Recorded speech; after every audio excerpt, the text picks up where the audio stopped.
So we're just a day away from former special counsel Robert Mueller's highly anticipated testimony. He will face questions on his report into Russian election interference in 2016. Last night, the Justice Department sent a letter to Mueller telling him to limit his testimony to what's in the public version of his report.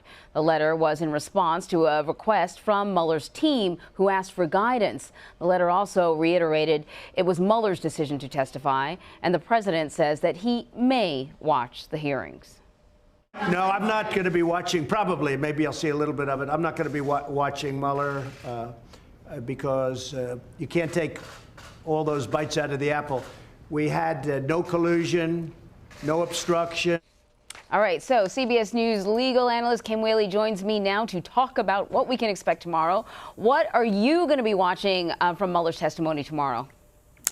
It's important for the Democrats, I think, to establish the high points of his report for the American public. That is, on the Russia stuff, that the Russians did interfere, make attempts to interfere with the 2016 presidential election, and that those efforts are ongoing. The current FBI director has made that clear, and I think that's an attack on our entire electoral and democratic process, and something that really should be apolitical and is quite serious. The second piece, of course, has to do with obstruction of justice, and the key question there really is, absent the OLC, Office of Legal Counsel, memorandum from the Department of Justice forbidding indictment as a policy matter of the President of the United States, does Mr. Mueller, as a former prosecutor, believe there is sufficient evidence to charge Mr. Trump had he been a private citizen? That's the key question. And it looks like from the letter outlined by the Department of Justice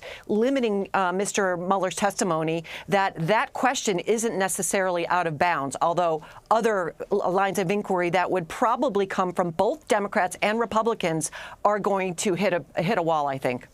So I don't think you could call Robert Mueller a hostile witness, but I'll call him a less than enthusiastic witness. He has said time and time again that he did not want to testify because he put it all in his report, all his explanations, all the evidence. Here's what he had to say when he made that public statement on May 29th. Any testimony from this office would not go beyond our report. It contains our findings and analysis and the reasons for the decisions we made. We chose those words carefully, and the work speaks for itself. And the report is my testimony. I would not provide information beyond that which is already public in any appearance before Congress. I believe the man when he says that, but, you know, there are several very good attorneys on both of these committees. Can we expect tomorrow's testimony to be any different than what the former special counsel has already said? Well, the question is, when he says something like, we could not exonerate the president of obstruction of justice, is he going to take the position that he will answer follow-up questions to that conclusion? I think that is an open question, whether he believes that is within the scope of his report. He will not answer questions like, why did you not subpoena the president to testify? Why did you not find that Don Jr. potentially obstructed justice or lied to the Congress with respect to the famous Trump Tower meeting? Or why did you decide not to prosecute someone like Jared Kushner? Because there was some speculation that those people were, you know, in the potential firing range. By the same token, it's going to be difficult, I think, for the Republicans to probe very deeply into the origins of his decision, who to hire, who to fire, decisions on seeking particular warrants, those investigative processes. He might say, listen, I'm not answering that as well. But it's important to keep in mind that a lot of these questions relating to attorney-client privilege, executive privilege, the scope, the proper scope of his testimony, these aren't set in stone anywhere. So it's possible we could see some legal questions lined up that would have to be resolved later by a court if it went to that point. And Mr. Mueller might have to come back and testify again if there's some sort of resolution on the kinds of questions that he refused to answer but are arguably within the fair scope of his authority before the Congress. And some have said that, you know, part of the reason that it's important for Mueller to testify is because in his testimony, it may be revealed grounds to move forward with articles of impeachment or impeachment. Do you expect any details that would be that sort of profound, that they would add to the argument in a way that it would be a no-brainer to move forward with this sort of thing? Well, they could ask him, was your expectation that this 448-page document would then go to the Congress? I mean, his position appears to have been in the report, the reason he did not take any indictment action against the president had to do with the fact that it's the president. And we've heard this discussion leading up to his report, the idea whether this is exclusively within the ambit of the Congress. As a matter of the separation of powers, as a constitutional scholar, it has to either be within the ambit of the Justice Department or within the ambit of the Congress. It can't be nowhere in terms of holding the office of the presidency responsible. Of course, a prosecutor invokes the courts. So we have a three-branch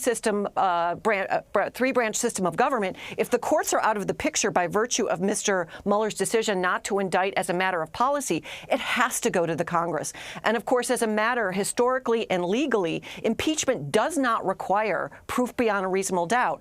And it does not require proof of a conspiracy. So even on the Russia piece, if the Democrats push on the question of collusion, which is not a legal term, and ask Mr. Mueller to explain why he didn't make a conclusion on collusion, collusion in theory could be a basis for impeachment, even if it's not a basis for a criminal indictment. So we just have to see how much clarity and neutrality come out of Mr. Mueller's testimony. Remember, he was appointed to be neutral, to be apolitical. So he's uniquely postured to give a sort of a steely-eyed, measured, thoughtful, apolitical statement. And I'm hoping that Americans on both sides of the aisle can take his testimony in that way. That would be beneficial for all of us as a country. Yeah, that's right, Kim. I mean, the two areas that I'm sort of interested in, other than what you said, I don't think Mueller will comment on. I'm really curious about his take on the Attorney General's press conference and four-page summary of conclusions that he released before the report came out, and whether or not he thought it was misleading.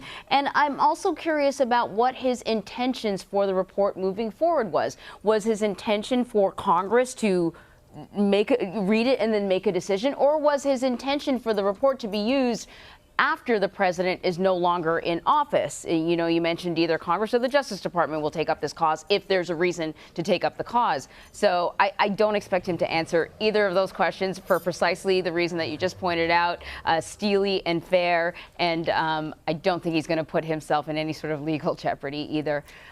Kim Wehle, hopefully we'll get a chance to talk to you maybe tomorrow or beyond about this. Thank you so much. Thank you, Anne Marie.